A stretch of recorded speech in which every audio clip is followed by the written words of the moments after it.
अगर मैं आप लोगों से कहूँ कि कभी आपने भगवान को वोट मांगते हुए देखा है, जो भगवान के वेश में हो, कहें तो राम के वेश में हो, हनुमान जी के वेश में हो, लक्ष्मण सीता इन सब के वेश में हो, और उनसे वोट मांगते हुए अगर मैं कहूँ आपने देखा है, ये तो लेटेस्ट न्यूज़ है। आप लोगों को मजाक लगेगा कि ये व्यक्ति बोल क्या रहा है।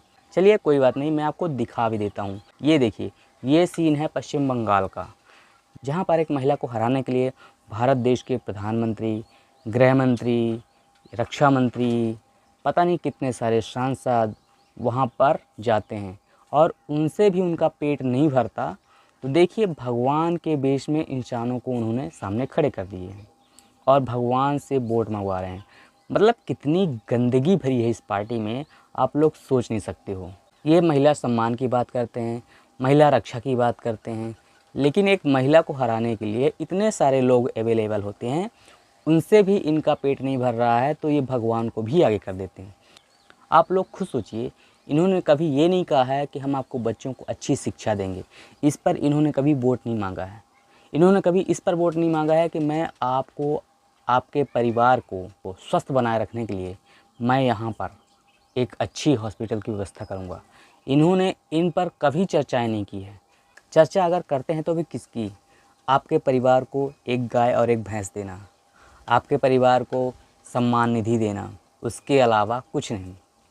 ये कभी ये बात नहीं कहते हैं कि हम आपको बच्चों को अच्छी शिक्षा देंगे। चलिए कोई बात नहीं, अगर आप लोगों के अब भी समझ में नहीं आ रहा है तो आप लोग बहुत ही बड़े मूर्ख हो। अरे सोचो, अगर ये लोग भगवान को भी वोट मांगने के लिए उतार सकते हैं तो आपको दबाने के लिए क्या क्या करेंगे, ज़रा आप लोग खुद ही सोचिए। अगर ये लोग अपना वोट बैंक बनाने के लिए भगवान श्री राम का सहारा ले रहे हैं तो आपको कुचलने के लिए सैनिक का सहारा तो ले ही सकते हैं, भारत देश की पुलिस के प्रशासन की सहारा तो ले ही सकते हैं। ये लोग जनता के लिए नहीं बने हैं, जनता का खून चूसने के लिए बने हैं। सोचिए, भगवान को भी वोट मांगने के लिए विवश कर दिया है, या कहें तो अपने पार्टी में सम्मिलित कर लिया कि लोग धर्म के नाम पर वोट दें। लेकिन अगर आप अपने बच्चों का भविष्य, अपना भविष्य चाहते हैं तो भगवान के नाम पर वोट कभी मत देना, इनके झूठे वादे के नाम पर कभी वोट मत देना। अब समय आ गया कि आप अपना हाथ हाथ से मिलाइए और इस भारत देश की गंदगी को साफ करिए, क्योंकि इन्होंने 15 साल में इस भारत देश को जो दिया है 70 सालों में शायद नहीं दिया गया था।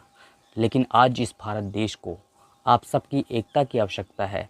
आप सब एक होकर इन भ्रष्टाचारी नेताओं को अपने इस भारत देश से, जैसे कि नेपाल के जेनजी ने, वहाँ के लोगों ने भ्रष्ट नेताओं को, घोटालेबाज नेताओं को मार मार के भगाया है, वैसे ही अब आपकी बारी है